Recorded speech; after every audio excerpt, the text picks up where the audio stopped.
I'm so excited about today's project. Not only because we are making these cool Japanese Shabori tie-dye scarves, but because once we're done with them all, we're going to put them together and create a big banner and add some words to it and some embellishment to it, and we're going to be carrying it in our homecoming day parade. There are many different folds in Shabori. However, today I'm going to demonstrate 3 of them for you. The first one we have here is arashi pole wrapping.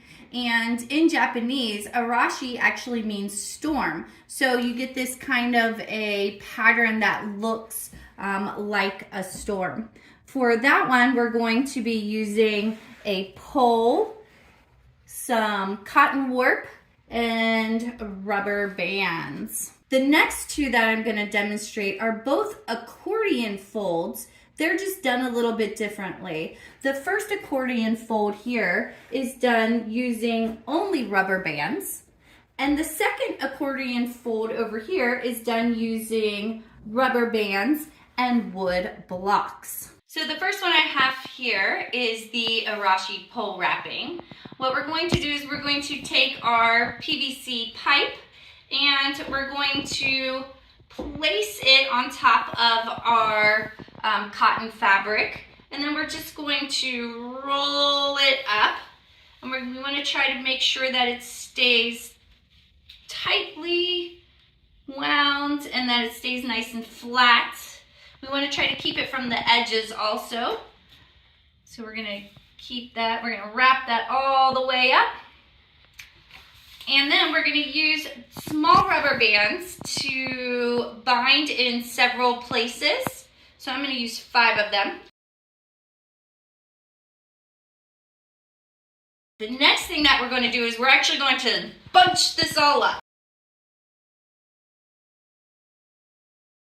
We should have something like this. Next, we're going to use our cotton warp, and we're going to start at one end.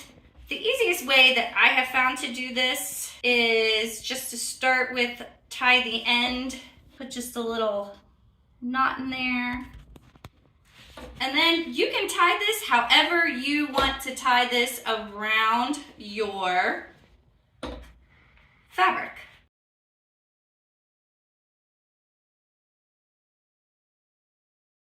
And now that I'm at the end, I'm just going to cut off some of this extra. I'm going to tie it to the part I had already tied.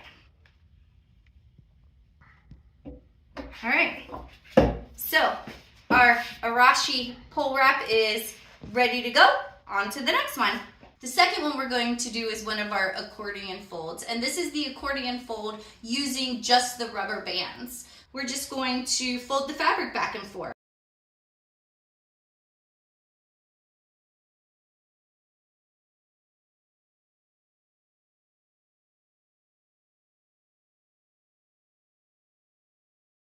When we get to the end of this, we're just going to then take it and we're going to fold it in half.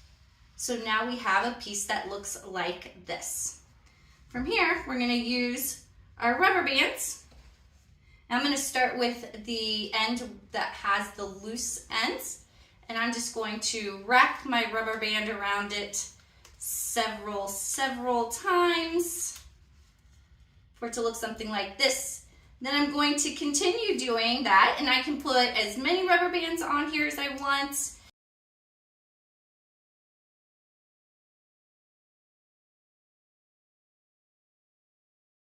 You kind of want to make sure that you space them evenly out.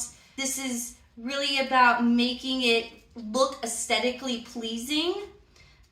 Where a lot of times when we just tie dye, when we're doing it like at camp or something, we just kind of take our rubber bands and fold it around our fabric wherever we want it, just, you know, to get as much of that tie dye look as we can. And we're not always necessarily concerned about what the pattern looks like. And this is the opposite of that. We are concerned with what the pattern looks like. So we want to try to keep our sections fairly uniformed, and I can always go back and fix them a little bit. So this is accordion using rubber bands. For our second accordion style, this one is the one where we're going to be using the wood blocks, and we're going to be using the thicker rubber bands for this one. We're going to start by taking two corners, the two that are closest to us, and we're going to go 2/3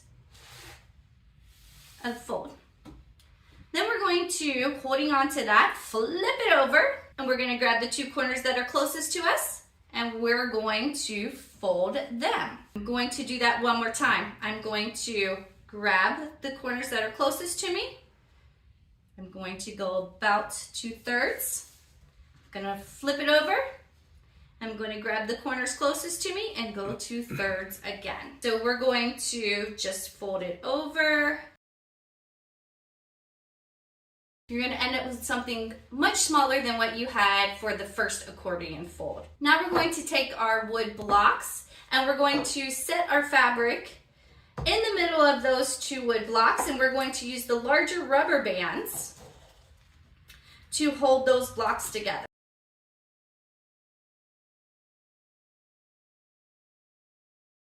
There is our third fold. Now that we have our folds done, what we need to do next is we need to submerge them in a combination of water and soda ash for about 15 minutes.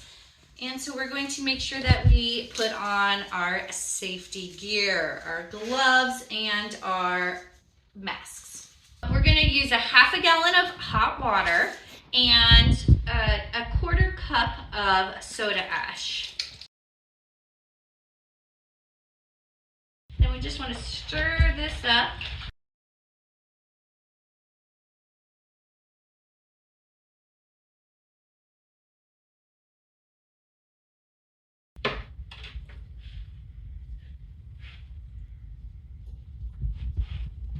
And now we wait.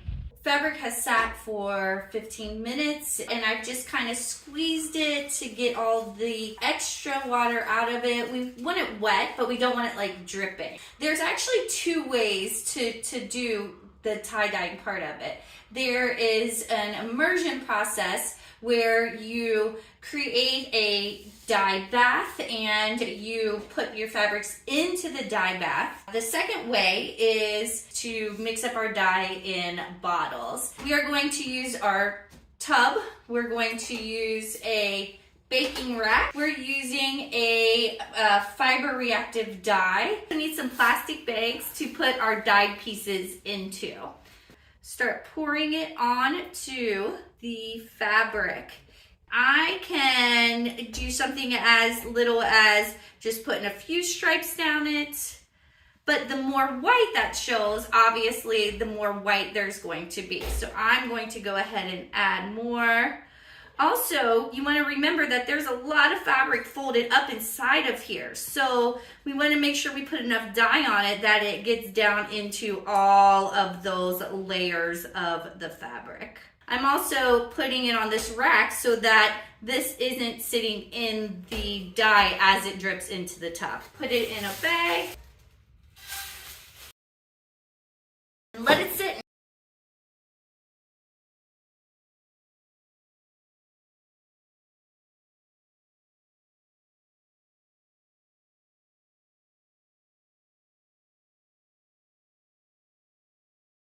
When we come back into class tomorrow, we're going to rinse it out with hot water until all of the dye runs out. The water's clear. And then when everybody is done doing that, I'm going to take them home and I'm going to wash them in Synthropol. Keeps the dye from running onto the white areas of your fabric. All right, have fun creating.